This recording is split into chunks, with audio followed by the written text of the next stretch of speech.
Hi, and welcome to my sewing room. My name's Leah, and I'm on week 32 of my UFO challenge, where I've challenged myself to sew at least 15 minutes a day on my unfinished projects. This past week was like a repeat of last week and the week before. I sewed a little bit on my Pythagoras' Lute paper piecing project, and I quilted up another small quilt. The small quilt is one of the smaller quilts I made a couple months ago for one of my video tutorials. So let's start with that one first. Again, this is another version of the Sweet Baby 9-patch quilts that I made for my video tutorial. I made these a couple months ago, and they've just been waiting for me to quilt them. Last week I finished up the pink version, and this week I tackled the all blue version. I have one version left to quilt, which is the rainbow version. I'll put a link in the description below to that video in case you want to see all the colorways or make one for yourself.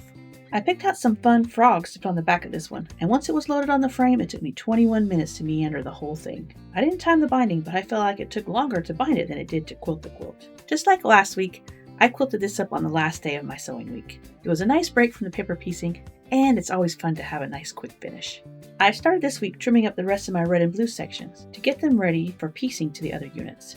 That took me about 12 minutes, and then I stopped that day. I was a little shy of 15 minutes that day, but I didn't want to get out a whole new part to start because I was trying to finish up my very last project for my mini bowl challenge, my small improv baby quilt.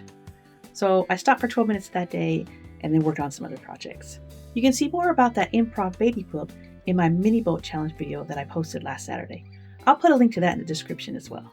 The rest of the week I started sewing my wedges together. I contemplated sewing them one at a time, but then I noticed that the top of the wedges have 3 units all the same colorway sewn together. So I decided to start there. I did a lot of pinning to make sure all my points lined up, so that slowed me down a bit. A quick check makes all the pinning worth it.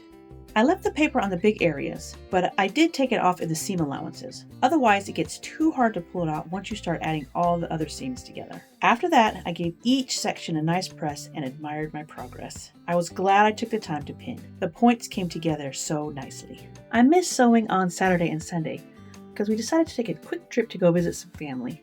But on Monday, I got back at it and I finished all the tops of my wedges. I sewed all the N, O, and P's together, and that gave me 10 completed top of my wedges. I laid out the next section to get a feel of what it was going to look like when I added the next piece. With that piece on, it makes a nice pentagon shape. Right now, I think I'll keep sewing all the wedges at the same time, adding one piece at a time. I may change that though as I go.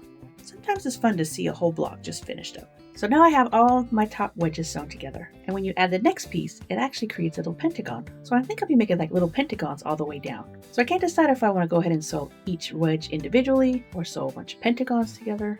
I guess it just depends on what mood I'm in next week. But next week I have a lot going on. I'm going to go visit family again, and then immediately after that, I'll be going on vacation.